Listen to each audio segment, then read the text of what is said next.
No more recession? That's what Ed Yardeni suggests. With a robust labor market, he believes a future recession is unlikely. But how can this be? And what does this mean for you? But how can he be so sure? What does he mean by a strong labor market? Come, let's find out more. Ed Yardeni is a famous economist who studies how the economy works. He recently said that the labor market is very strong and that this makes a future recession unlikely. A recession is when the economy slows down and people lose their jobs and income. A labor market is where workers and employers meet to exchange work and money. A strong labor market means that there are many jobs available and that workers are paid well. But what does Ed Yardeni mean by saying that the labor market is strong? And how does this affect the chances of a recession? First, let us look at some facts about the labor market. According to the latest data from the United States Bureau of Labor Statistics, the unemployment rate was 4.8% in September 2023, which is lower than the average of 5.8% in the past 20 years. The unemployment rate measures how many people who want to work cannot find a job. A low unemployment rate means that most people who want to work have a job. Another indicator of the labor market is the labor force participation rate, which was 61.6% in September 2023, which is higher than the average of 61.2% in the past 20 years.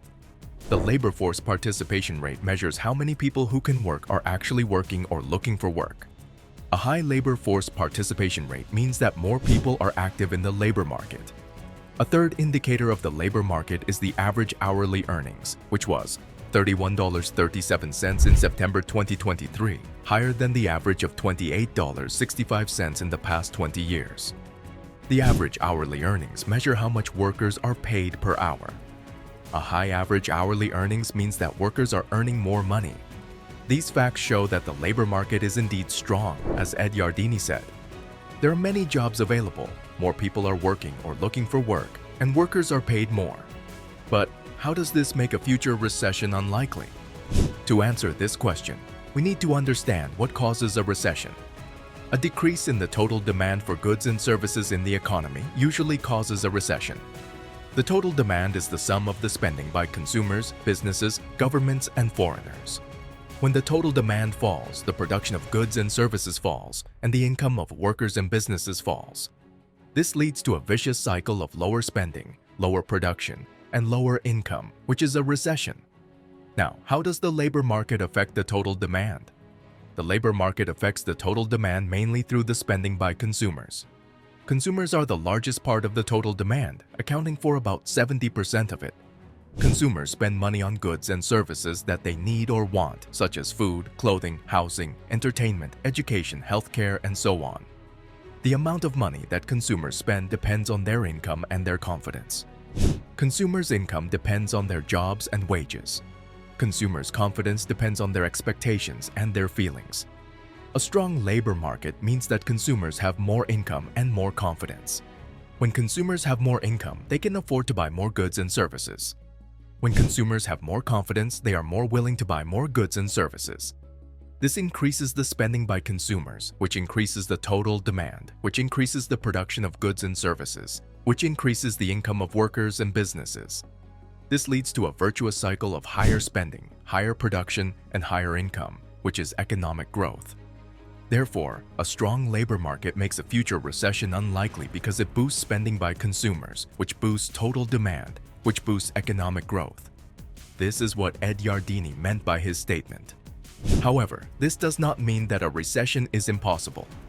Other factors besides the labor market can affect the total demand.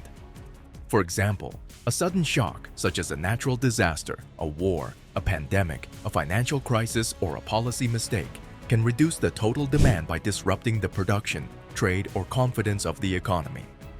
A structural change, such as a technological innovation, a demographic shift, or a social movement, can reduce the total demand by changing the preferences, habits, or norms of the economy.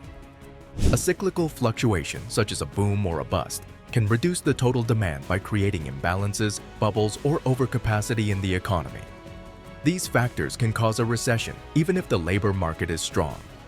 For example, the Great Recession of 2007 to 2009 was caused by a financial crisis that originated from the housing market. which reduced the total demand by destroying the wealth, credit, and confidence of the economy.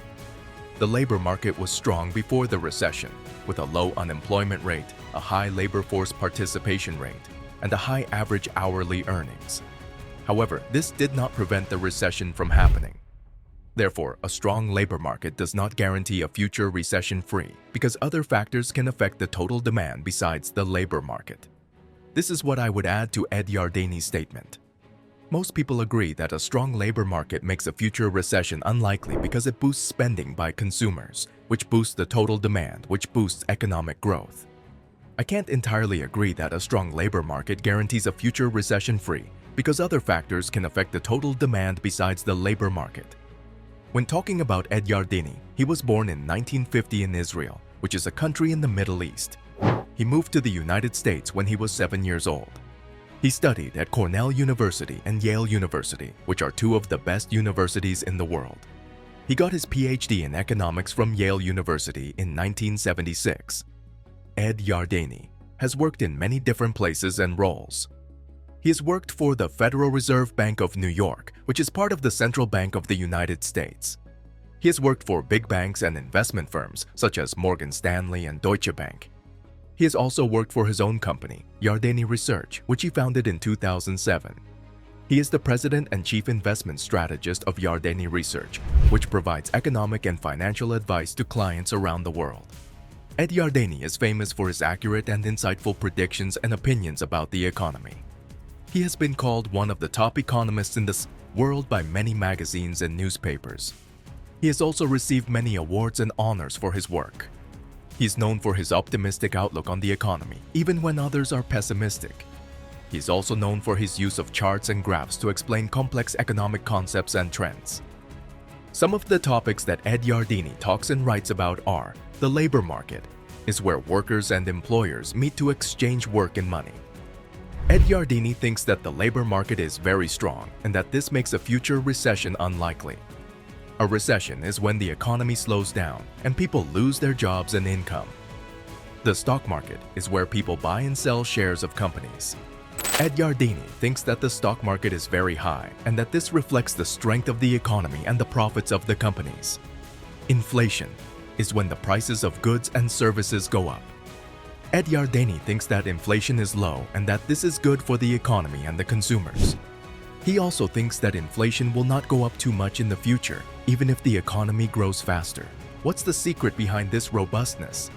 And how does it make a future recession unlikely? Hang on, because we're about to unravel this mystery in our next discussion. Comment your thoughts on this and don't forget to like, share, and subscribe.